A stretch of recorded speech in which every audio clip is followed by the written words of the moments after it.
Jonathan Fagan. Hi, Steve.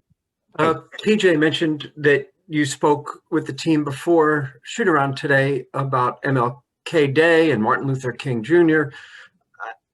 I don't know whether to phrase it as a message or just opening up a conversation, but can you tell us about what kind of conversation that was?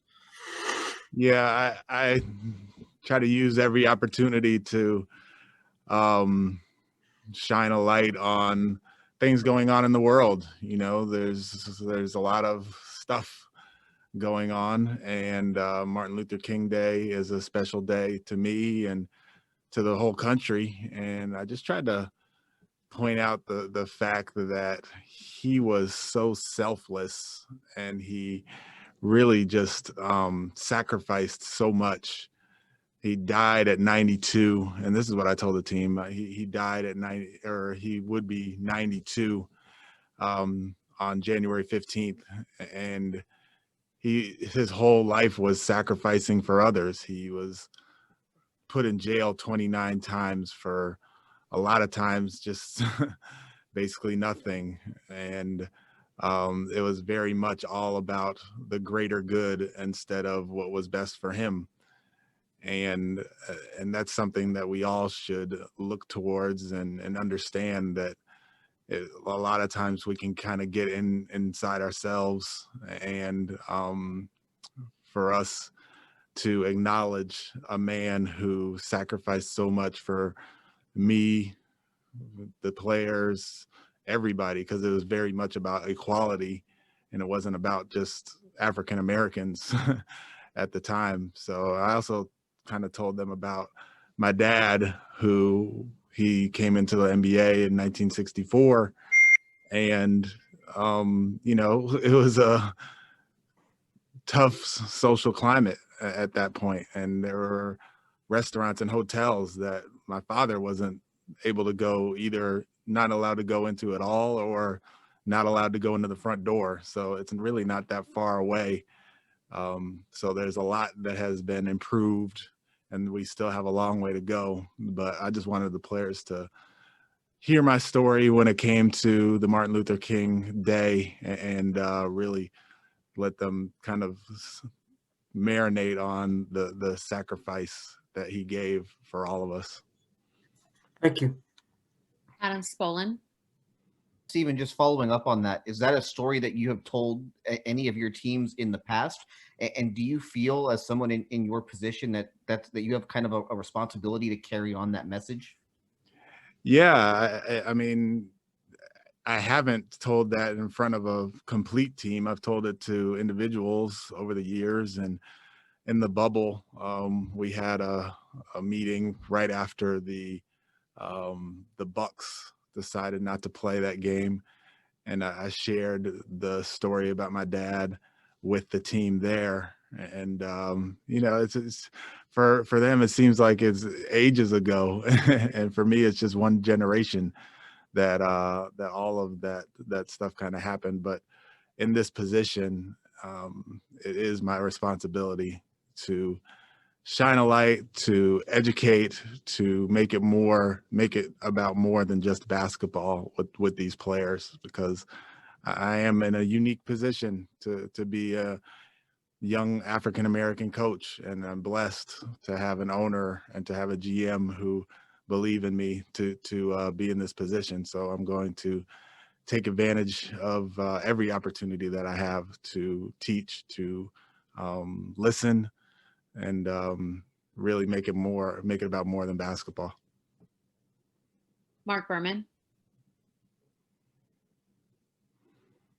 Stephen, PJ said earlier when talking about that during their conversations, he and a lot of his teammates shared with each other about how they realize how special it is to have the opportunity to do what they're doing. What do you think about that as these guys grasp and understand where this has been and where it's going? Yeah, it's so important, and I hope we all understand that we're blessed and we're privileged to be in this position, but it's also, we're standing on the shoulders of a lot of people who were killed or died or sacrificed or did a lot for us to be here. So yeah, for if they could just think about that in those terms, it's really gratifying to me that the message got across. But you know, for me, it's very personal because of the story that my father had coming up as a young guy in Oakland, California, then going to Creighton University, and then playing for the St. Louis Hawks for his first team. But then when the team moved to Atlanta, they were in the deep South. So that was a big change. I mean, St. Louis wasn't all great either, but Atlanta at that time, 1968, was a rough place to be, especially for an African-American. Ali Kambajani. Hey, Stephen. First of all, thank you for sharing your thoughts with us and your perspectives. And I'm sorry for deviating away from this, before this question. But you mentioned to us yesterday that you view Victor as a great two-way player, particularly defensively. What of his strengths are you looking forward to most utilizing, and how can he help your defense with the versatility you're trying to employ? Yeah, so versatility wise, he's switchable. He can hold his own against bigger guys. He has a lot of experience as far as one-on-one chasing guys, but he also has been in a defensive system that's been good for a long time. You know, Dan Burke and Nate McMillan did a very good job defensively with that group, and now Nate is you know, carrying it on, but they have definitely done a good job as far as system wise defensively, and he's learned a lot of good things. So we're going to lean on his communication, his veteran knowledge, his weak side attentiveness, as well as his on ball you know, ability. Thank you. Adam Spolin. Stephen, is Sterling available? Sterling is out. Do you know your starting five? Not yet. I'm still kind of going back and forth on my point guard. Mark Berman.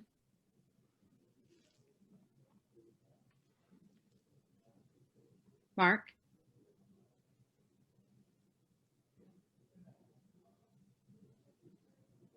Can you hear me? I can now. Yeah, my computer froze. No, Adam asked the question. I was just going to ask you about your starting lineup. Do you have any further information on Daniel? What his situation is, or still kind of where it's at? Still kind of where it's at. We'll have more information when we get back to Houston. Thank you. Yep. Cody Davis. Hey, Coach. What's the availability on Eric Gordon and DeMarcus Cousins? They're both playing tonight. Charles Swirsky.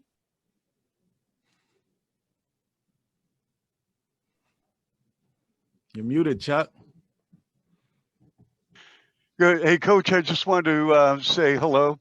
I have no questions. I just wanted to, that was an amazing story you just shared with us about your father, whom I've known for years. So I just wanted to say thank you. I hope you have good health and be safe, and good luck. Thank you. I appreciate you, Chuck. Hopefully at some point we'll be able to give each other a hug. Yeah, absolutely. God bless you. Thank you. Thank you, Coach. We appreciate your All right. time. Yep.